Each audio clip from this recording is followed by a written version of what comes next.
Welcome back, boys. We are in the shop and we are reviewing the downpipes, the final episode of the downpipe review.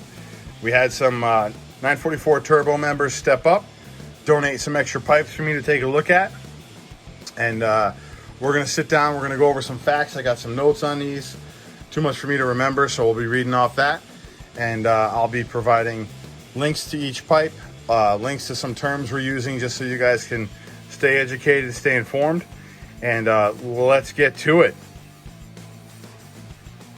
All right, guys, so here we are with our epic downpipe lineup.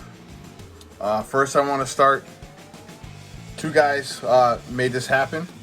We got Sam Tepp and Will Robinson. Sam let me borrow the Lindsey Racing downpipe, and Will let me borrow the Fabspeed downpipe.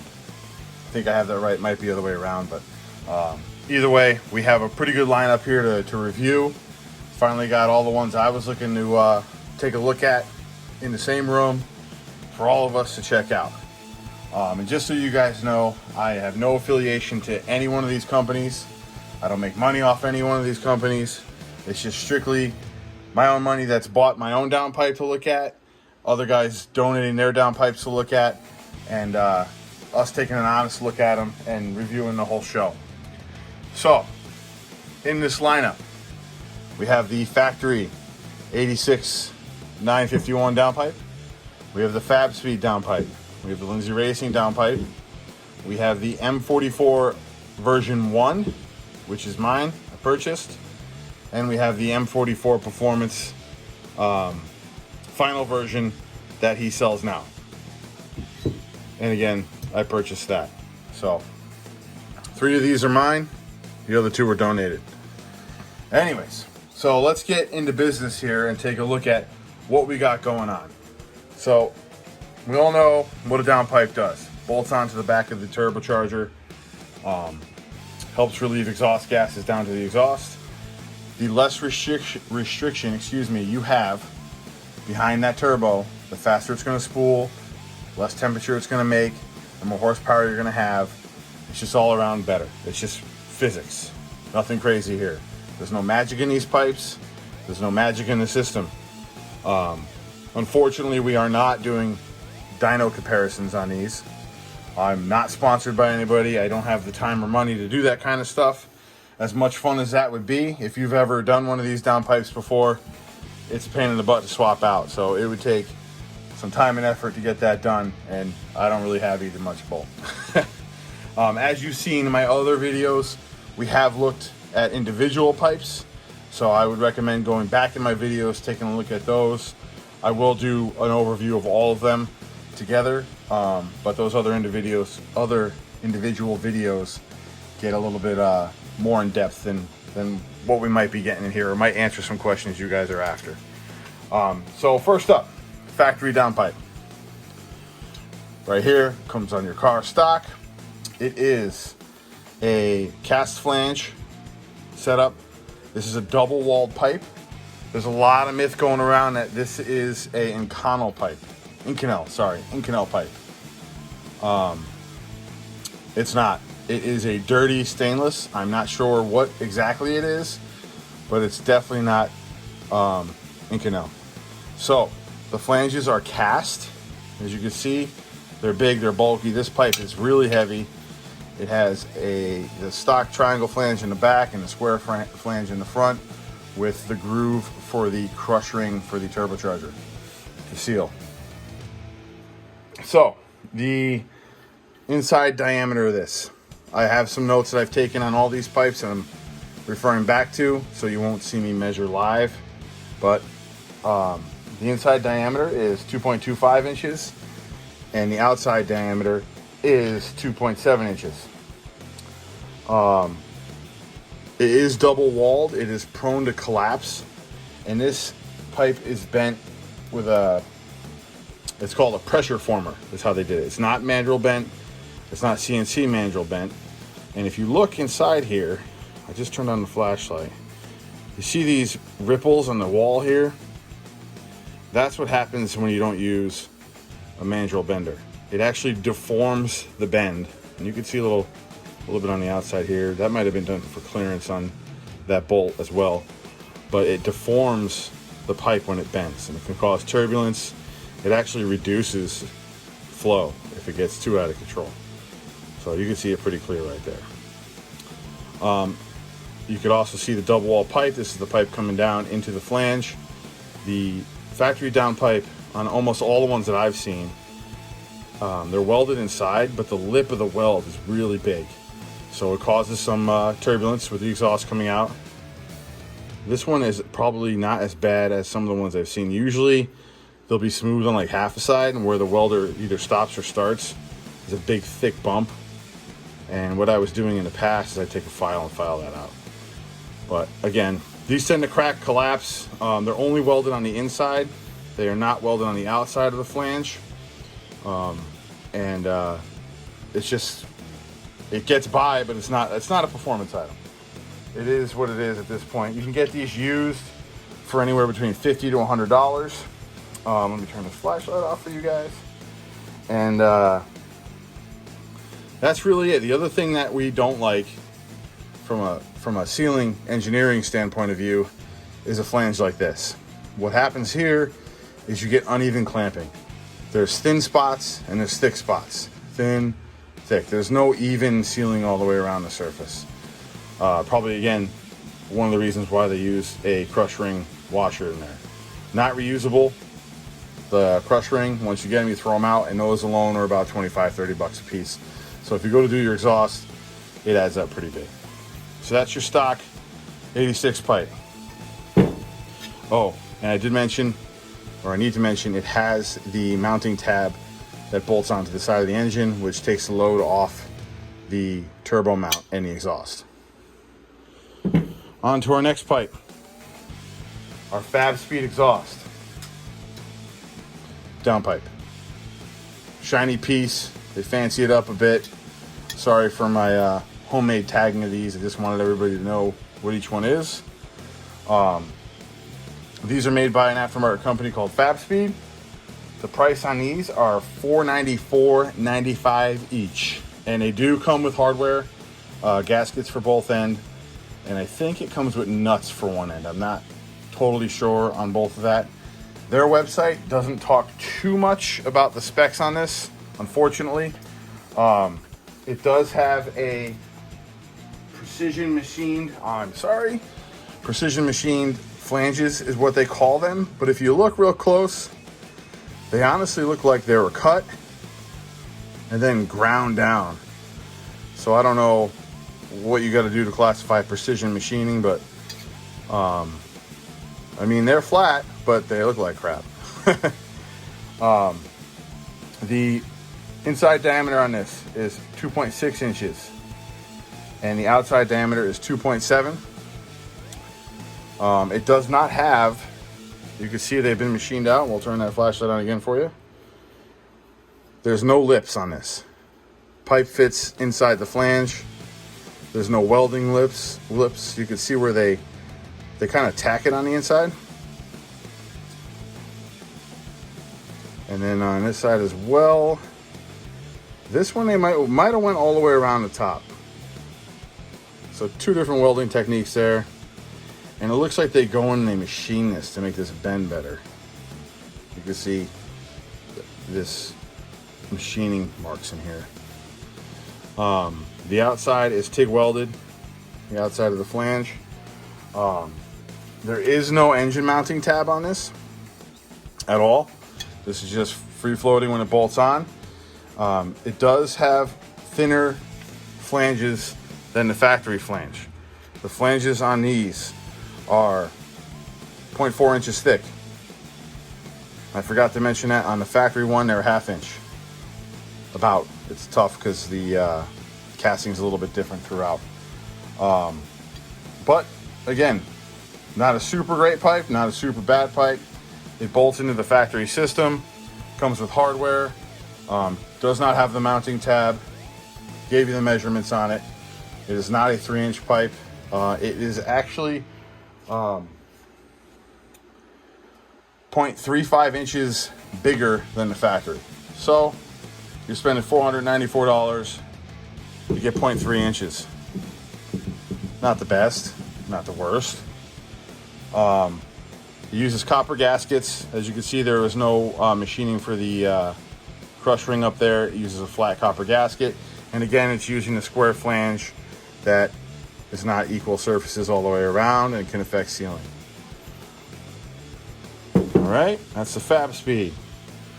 So, sorry about the flashlight, guys. It's a little dark down here, and I'm trying to get you guys some better views of this stuff. This one is the Lindsey Racing pipe. You could already see there's some weirdness about it. So not 100% sure why, but they have this step in here. This pipe is actually smaller than this pipe. This is the side that bolts up to the turbo. So it's actually tighter in here, and then it opens up into the rest of the exhaust, which again, I'm not sure why they did that. They don't really say on their site. They do say it matches the exhaust cone of their turbo, same size. But let's take a closer look at this guy. So this one is Mandrel bent, sorry, excuse me, and so is the Fabspeed. It does have thinner flanges again. These flanges are 0.38 inches thick. Uses copper gaskets. And again, you're going to have the uneven sealing. Thin spots, thicker spots, thin spots, thicker spots. And down here, it actually uses a copper gasket too. Not a big fan. I have been told that the copper gaskets for these can be hard to source at times. The inside diameter. So we had to take two measurements because it steps down. First starts off at a 2.6 inch, then it bumps up to a 2.8 inch, all the way down to the bottom. And again, that's because of this odd step here that it has in it. It is a stainless 304, I believe. This has been used, obviously. Doesn't really say on their website, doesn't give us too much information on it. Excuse me. The flanges are welded on the inside. Ooh, that might be too bright for you. You can see that weld all the way around. It's not the best weld. The pipe does have a lip here. It also has a lip here from that transition piece being fitted in there. It is welded around here. They do have a weld here. So there's an extra weld in this pipe compared to the rest of them because of this step down. Just another point of failure if you ask me. And then they just tacked the outside. You can see there, there, there, and there. So again, not sure why they got that step down in there. I don't know if they did it to make better clearance for the bolts. To me, it just seems kind of corny because you're just restricting the turbo right where it doesn't want to be restricted. So that's the look at the Lindsey Racing pipe. Not my favorite here. Not bad. We didn't go over the price on that one. The price of the Lindsey Racing pipe is $430.95. But to run this pipe, you have to get a splicing adapter. This is not the adapter for that, but this is what they look like. And that is $114.95. So all in with that downpipe, you're looking at $545.90.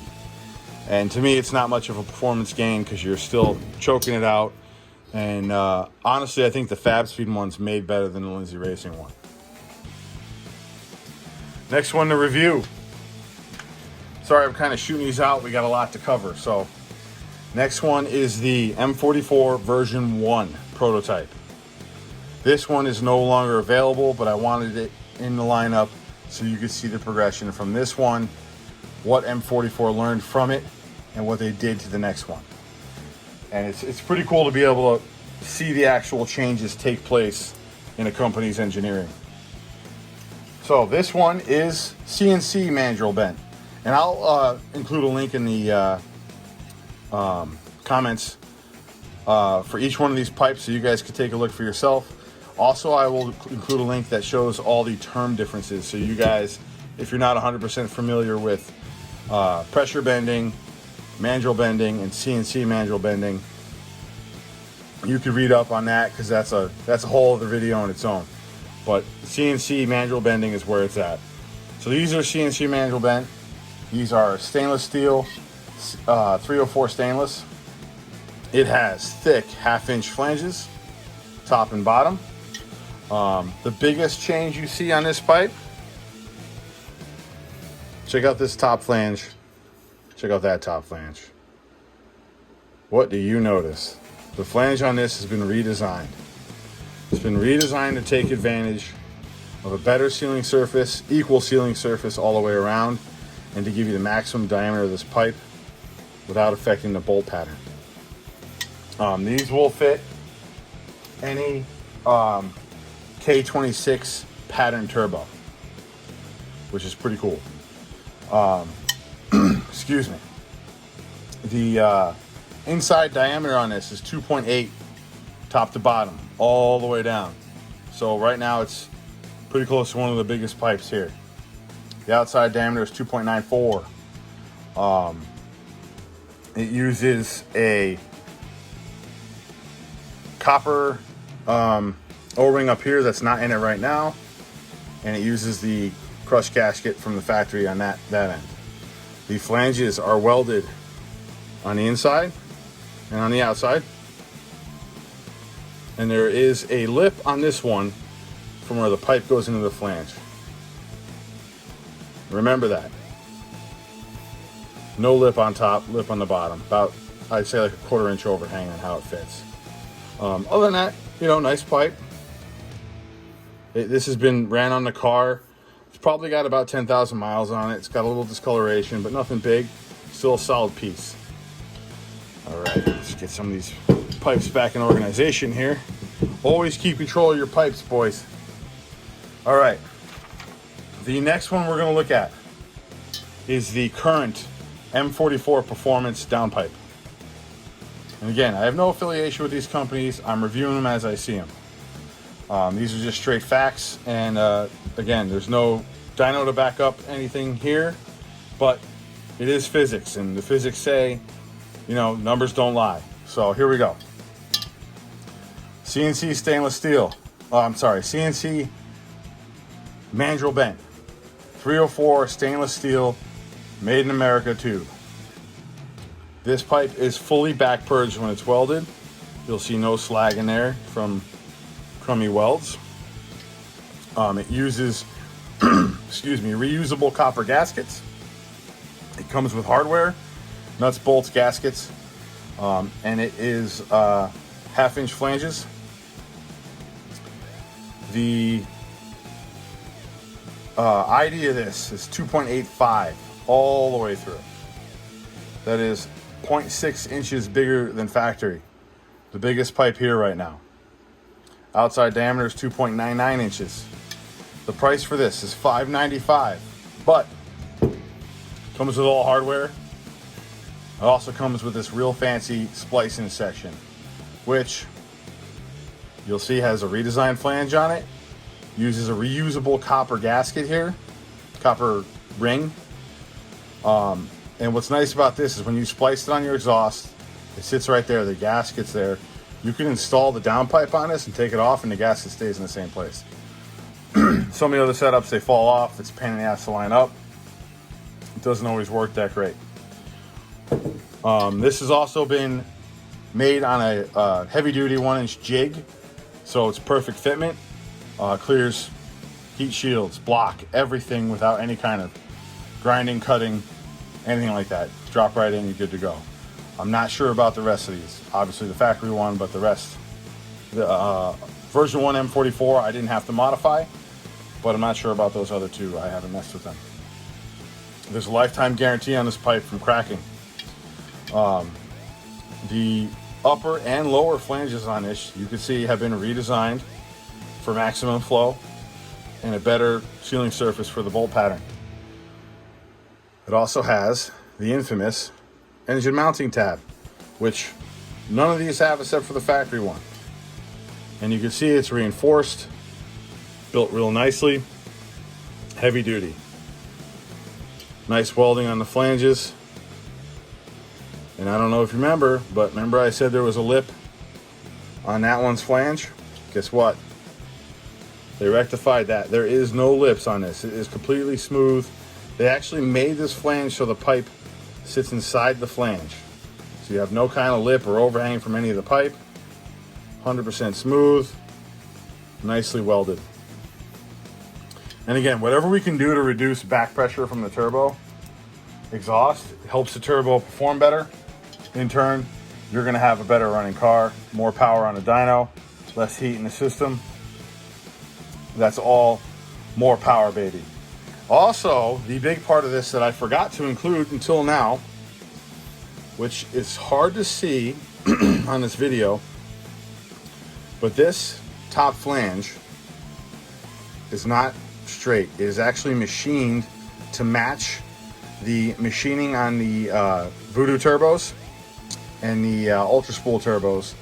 It's machined in a cone that matches the inside pattern of this. So there's no obstruction on the turbo. There's no lip here between the turbo. It adds to the flow, makes everything very happy. More power, baby, like I said. So if I had to rank them, size, I think we told you the price. Yeah, $595 on this one. Comes with this. This is actually the adapter for that. You can see this old adapter had the old style crush ring in it. I would rank them like this. The M44 Performance Downpipe is the biggest of the bunch. It's also one of the only ones that has the engine tab on it, which is good. You want that. Has some pretty trick features. The splice-in piece, the reusable copper gaskets, lifetime guarantee against cracking. This one's no longer made, so we're going to take this one out of the mix. Put it over here for now. The next runner-up, obviously we're not going to pick factory because we're getting rid of factory. That's the whole reason for this video. I would pick the Fabspeed as a runner-up. It's not the biggest pipe.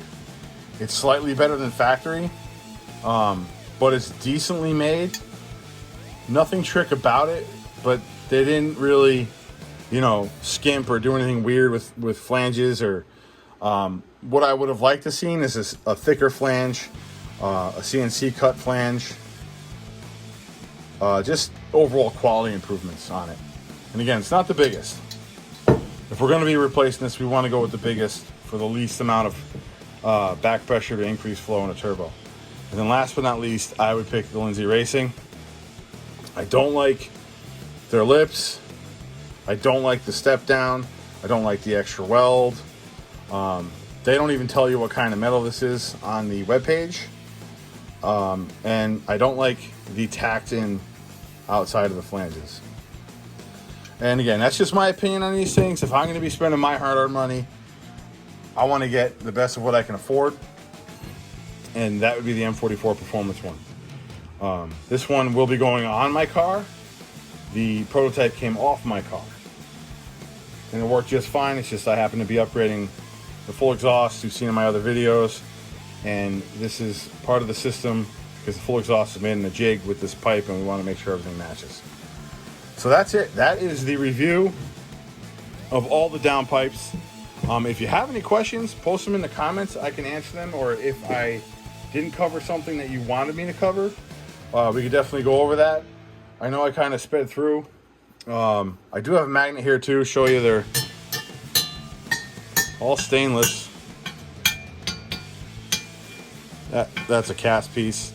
But we did check them to make sure they were stainless. So that's it. That's the review of our big dog downpipes. And if you guys have any other questions, comments, post them. If you have any more ideas of stuff you'd like me to review, I will try to get the 944 Turbo community together and we can pull some resources. And I have no problem reviewing items people want to send me. Obviously, I'll send it back to you. It's just for research purposes. Thanks again, guys. Thanks for all the support. And thanks for watching my videos. And we'll get back to you in the garage.